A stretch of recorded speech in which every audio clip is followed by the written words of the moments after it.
Bom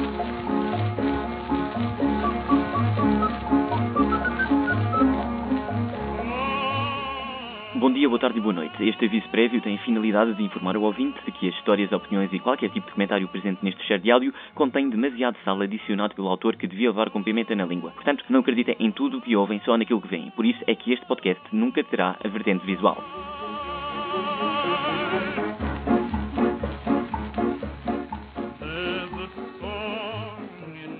Com certeza que o ouvinte já se deparou com uma situação ou outra de apropriação cultural. Porém, o tema de hoje não é apropriação cultural, mas sim apropriação historial, de histórias. Uma coisa que eu invejo bastante, eu acho que é a única coisa que eu invejo e que fico na ponta dos pés quando estou na presença desse meu desejo nos outros, é ser um bom contador de histórias. Eu genuinamente fico estupefacto e fico mais vezes estupefacto e feliz quando isso acontece do que outra coisa. Mas tenho sempre aquele toque assim, não é de inveja, é de admiração, que é como é que eu chego lá. Eu não me considero assim um contador de histórias por aí além. Adoro uma boa história, mas eu adoro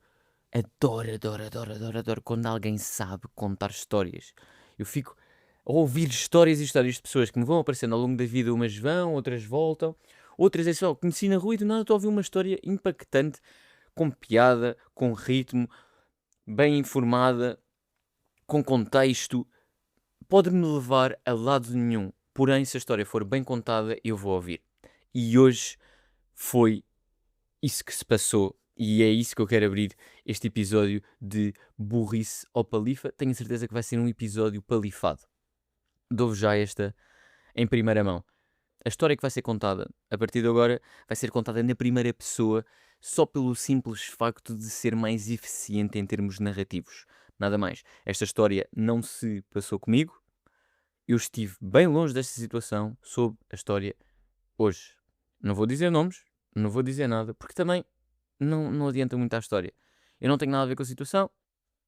A situação, esta história, veio-me parar às mãos, sem esquecer de que quem conta um conto acrescenta um ponto. Eu não irei fazer justiça a essa frase, vou contar a história como foi contada. Se ouvirem a minha voz diferente, é porque eu tentei fazer aqui uma giga-joga com um efeito para dar um bocadinho de dinâmica, mas se ouvirem a voz normal, não se preocupem, não consegui arranjar nada que vingasse esta história. Em 2021, e é a única vez que eu vou explicar, eu não sou eu, é só para não estar sempre a repetir este gajo, ou o gajo, ou a miúda, ou isto, ou aquilo, pega. Não, vou falar na primeira pessoa, continuando. Tinha 18 anos, em 2021, e estava com a minha primeira namorada, o primeiro grande amor da minha vida. E estávamos bem, era verão, eu estava bronzeado, ela estava bronzeada, tínhamos feito umas férias, tínhamos ido a Madrid, aconteceu coisas giras. Quando fomos a Madrid, nós ficámos em casa de um amigo nosso, e eu levei 40 euros para Madrid, estive lá uma semana e gastei 20. Estivemos lá a viver do bom e do belo, entretanto as aulas começaram, o frio começou a apertar e o bronze começou a desaparecer.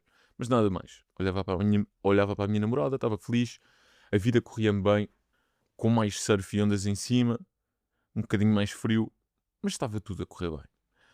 Há um dia em que a minha namorada me convida a ir a um date, e pronto, lá fui eu a um date. Ela naquela altura morava em Algés, eu apanhei o comboio, porém estava a decorrer o Ironman, portanto eu demorei 1 hora a sair de Cascais até chegar à estação. Lá apanhei o comboio, fui a Algés, ela disse, então, queres ir às docas? E eu pensei, ok, um date bacana, a minha namorada vai correr tudo bem.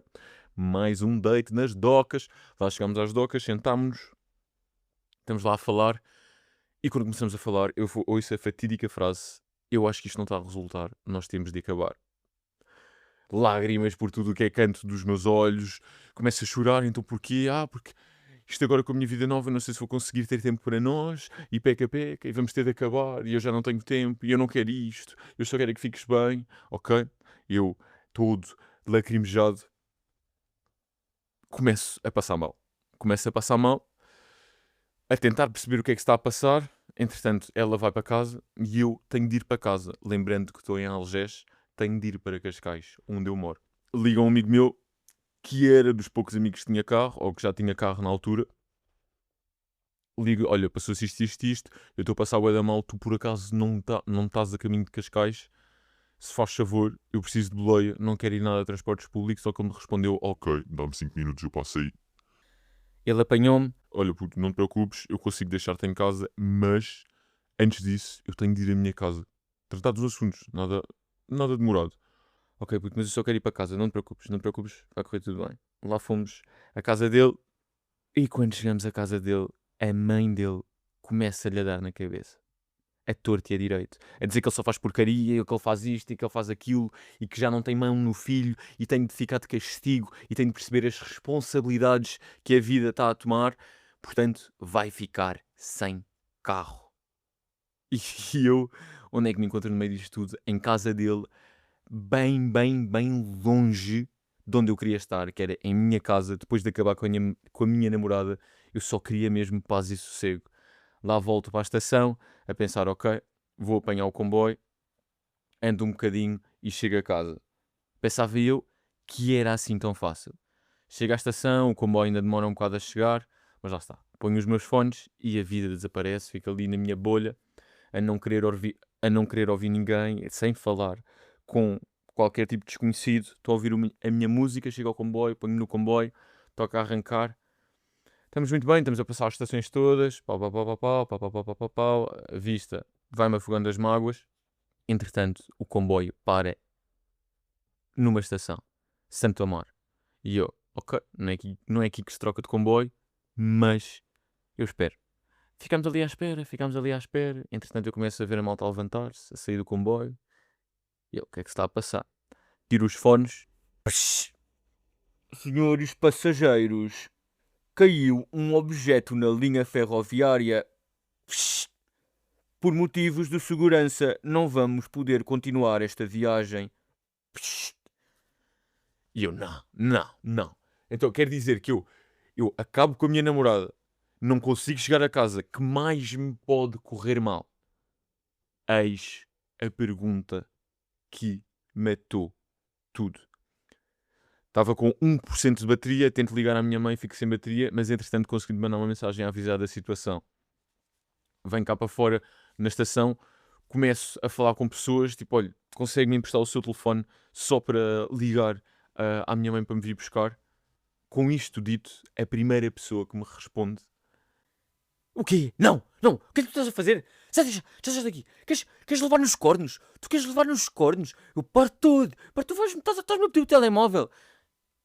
E eu, sem saber responder, congelei, olhei para o senhor, que por acaso era avultado em volume. Eu fiquei todo borrado, como já estava cheio de stress pós-traumático, não soube bem lidar com a situação, afastei-me só, peço desculpa, dirigi-me a um cadeirante. Fui ter com o cadeirante, com o senhor, dirijo-me ao cadeirante, se calhar não fui assim tão simpático, vou ser um bocadinho mais simpático desta vez, e vou-lhe pedir o telefone para ligar à minha mãe, porque eu quero bazar daqui, eu quero me ir embora, eu já não aguento, eu vou-me atirar para a marginal daqui a nada, fogo, se faz favor, eu só quero o telefone. Chego ao senhor, olha, peço imensa desculpa, boa tarde, consegui-me emprestar o telefone, ao que o cadeirante me manda para um sítio atrás do sol posto, diz que não e ainda cospe. O cadeirante cuspiu para cima de mim e eu não soube lidar com a situação. Lá está, mais uma vez, muito stress, muita coisa a acontecer, pior dia da minha vida. Eu só queria ligar para a minha mãe para ir para casa chorar, genuinamente. Era só isso que eu queria fazer. Entretanto, tenho um gordo que me ameaça de porrada e um deficiente que me quer cuspir. O que é que se está a passar? Lá consegui falar com alguém, pedir o telefone, ligar à minha mãe, dizer, olha, passa isto, faz favor, vem buscar à estação de Santo Amaro. A minha mãe lá me foi buscar à estação de Santo Amaro e eu fui para casa chorar no pior dia que alguma vez tive registro. E é este tipo de histórias que me seduz imenso. Seduz bué em todos os aspectos, atenção. É que é só camadas atrás de camadas e continua a ficar melhor. E melhor. Eu não consegui ouvir a primeira vez. A primeira vez que a pessoa me contou a história, eu não conseguia ouvir a história. Eu tive de parar a meio porque eu não estava a aguentar tanto rir. sinto que não fiz justiça à história porque lá está. Há aqui algo de mim que empanca, que eu tento me pôr na outra pessoa e não consigo. E depois as histórias que eu vivo, pá, têm imensa piada para mim porque eu acho piada a quase tudo. Ou, não é quase tudo. Aqui equivoquei-me um bocado e induzi-vos em erro porque eu não acho piada a muita coisa. Eu acho é bastante piada a coisas específicas. E gosto de ser, considero uma pessoa com um bom riso e um bom humor. Mas agora, se dizem que o meu sorriso é bom, não é de todo. O meu sorriso não é nada bom. Mas uma pessoa também mostra os dentes a tudo e a todos. Lá está, para partilhar um bocado de felicidade. Um bocadinho de felicidade também chega-me aos bigodes com mel. Eu acho que foi este ano. Imaginem, eu já era grande apreciador de mel. Porém, ultimamente, tem sido uma loucura, uma loucura.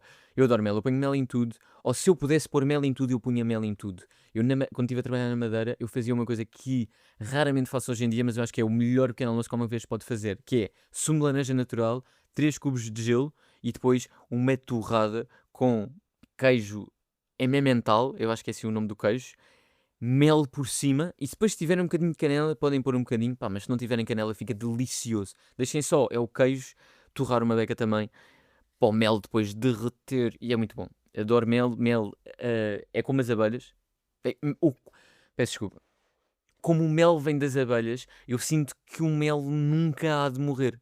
Porque é a teoria de Einstein, completamente comprovada, que se as abelhas se alguma vez chegarem à extinção, o mundo acaba.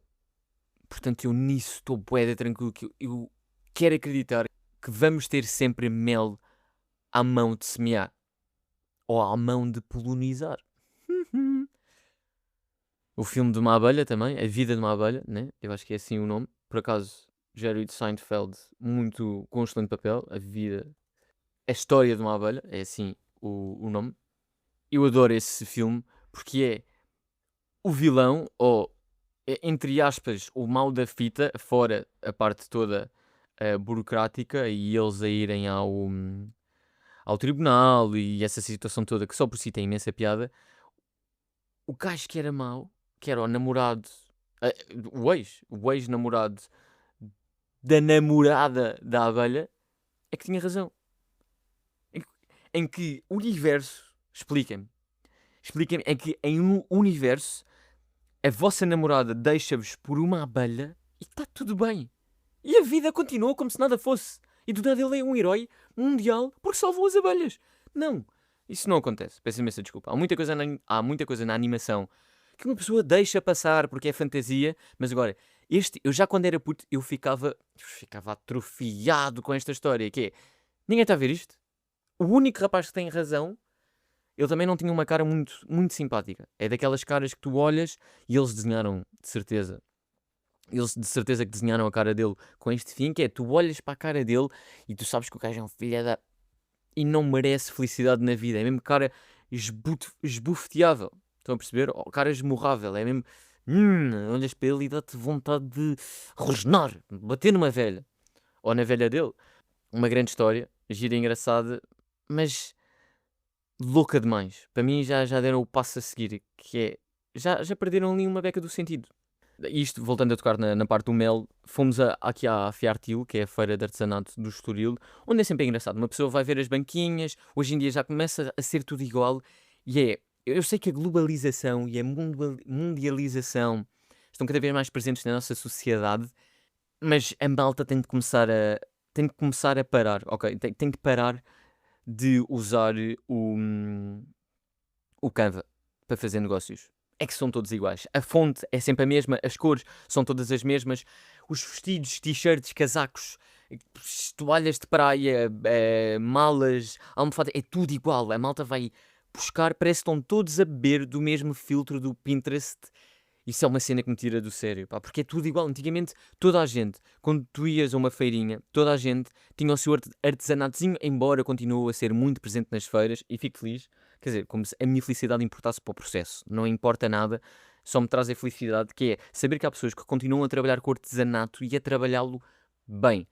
Tirando todos os outros que fazem tudo no Canva, no Pinterest e outros meios que toda a gente consegue chegar, pá, vocês não estão. Pensam que estão na vanguarda da cena, mas estão atrasados. Estão atrasados há anos. Estão a fazer a mesma cena que o vizinho e não conseguem melhorar. E isso é que é estressante. Deve ser agonizante. Deve ser frustrante ir para uma feira e do nada olhas para o lado e tem as mesmas coisas que tu. Fazer dropshipping na vida. Dropshipping na vida real. Tens de saber controlar muita coisa e ser diferente de todos. Se fores igual aos outros, pá, boa sorte, olha, consegues vender uma fita, uma caneca, se calhar, se vendes canecas. Agora, se forem vender roupas e toalhas de praia, pá, é tudo igual. Os chapéus, com os mesmos emojis e com as mesmas frases. Não dá. Tentem ser originais um bocado. Isto é o meu conselho. Portanto, se conheces alguém que é feirante, tens aí o meu conselho para essa pessoa. Se quiseres partilhar, está à vontade. Eu não levo comissão, dou-lhe essa grátis. E se calhar ainda faço um logozinho. Mas continuando, as feiras e a vida que se leva nas feiras, fora esta parte toda da democratização ou da igualização de tudo, dos objetos e do estilo de venda e o estilo de mercado e ver um vídeo no YouTube e do nada já são vendedores, a vida da feira deve ser muito fixe. Deve ser muito fixe. Aquilo é uma sociedade bué pequenina em todas as feiras e é um ecossistema simpático. Até, eu acho que é o mais próximo que nós temos da época medieval. Fora a Feira Medieval de Santa Maria da Feira. Porque aquilo é, em vez de trocares dinheiro, olha, eu tenho um chapéu, troca lá por um jantar. Eu tenho isto, troca lá por isto. Olha, tenho esta senha, troca lá por isto. Peca, peca, peca, peca. Não há nem grande troca de dinheiro dentro do ecossistema. Atenção, fora do ecossistema, para o cliente que vai lá comprar e peca, peca, para o comprador, é tudo igual. Mas nota-se ali na cara das pessoas quando vão para uma feira, nem que seja a feira da bagageira, há ali um arder nos olhos de cada um da procura de eu quero isto, o que é que eu posso trocar, o que é que eu posso fazer para ter isto. E é bem interessante ver esse ecossistema todo a funcionar como deve funcionar, que é ali. Não há nada de fora a controlar aquilo, não. É a feira, é a banca B a falar com a banca E para se entenderem com a banca D. E está bem, está bué da bem. E se vocês não entendem este exemplo, não entendam, não se preocupem. O problema está em mim e no Parque Nascente. E agora vocês perguntam, Guilherme, o que é que se passa com o Parque Nascente? Em Rio Tinto.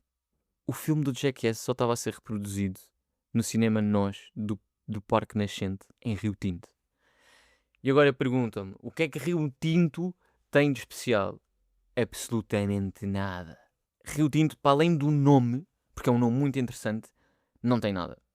Ok, Gondomar, no norte, mas depois o que é que vocês, quando pesquisam Rio Tinto, o que é que aparece para vocês verem em Rio Tinto?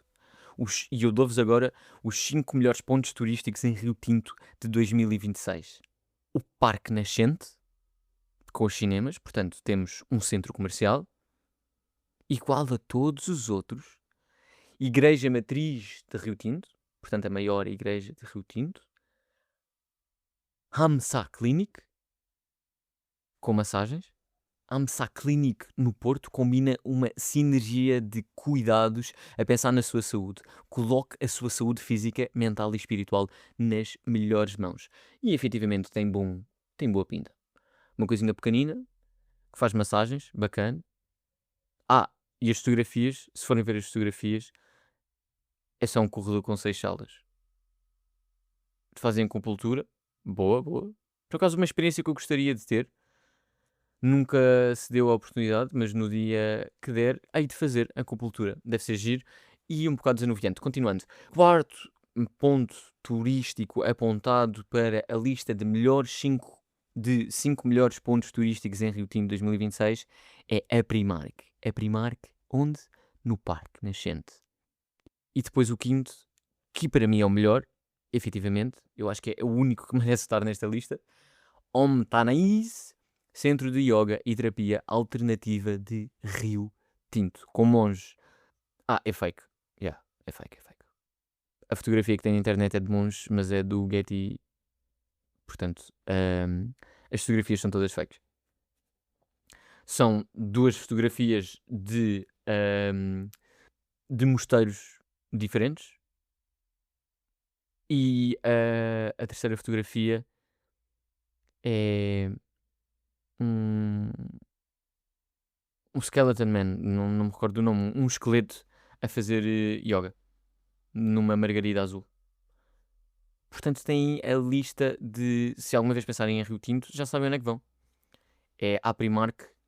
Imaginem, se forem a Rio Tinto, o meu conselho, e lá está, estou eu a falar de boca aberta, portanto, ainda bem que estou a falar de boca aberta, mas se vocês quiserem tomar o meu conselho para alguma coisa, querem levar o meu conselho para algum lado, vão ao Parque Nascente e depois à Primark, porque assim matam 2 coelhos de uma cajadada e conseguem ver 2 dos melhores pontos turísticos de Rio Tinto.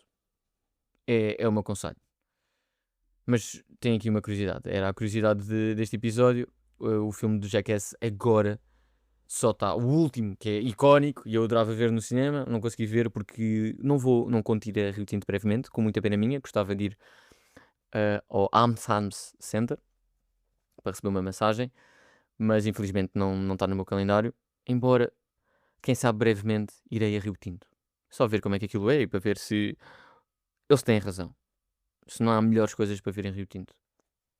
E deixo-vos agora com uma...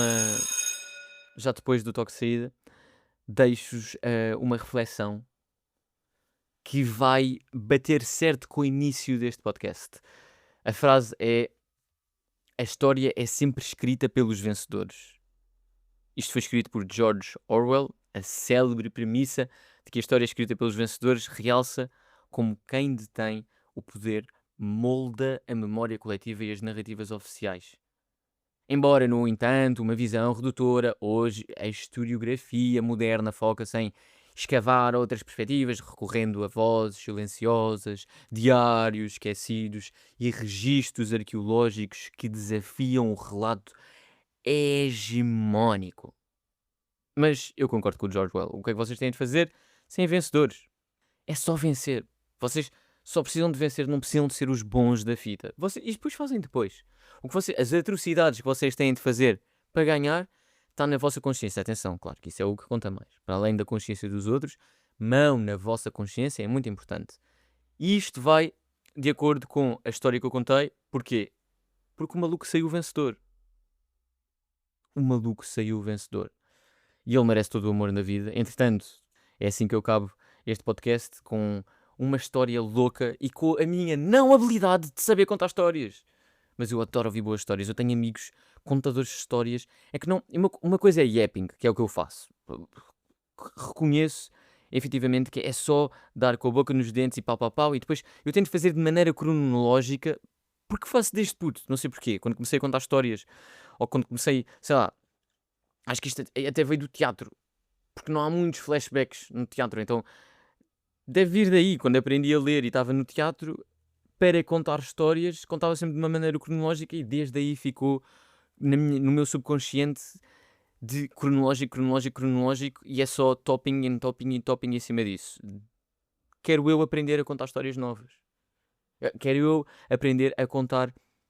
aprender uma maneira nova de contar histórias e quero contar histórias novas dessas maneiras e de maneiras diferentes. Porque há amigos meus que contam histórias e eu fico deliciado a ouvir a história. E eu estava lá. Já me aconteceu muitas vezes eu estar na história, estar envolvido, ver tudo e não conseguir lidar com o facto de a pessoa à minha frente estar a contar uma história que eu vi, que eu presenciei, respirei e senti, e está muito melhor. Muito, muito melhor.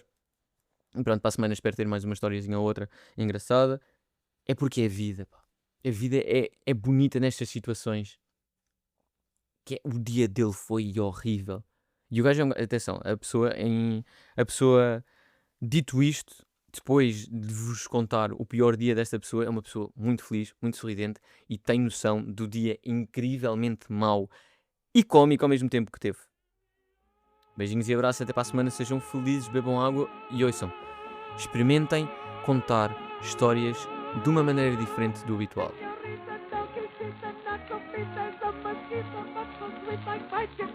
You're the one for me.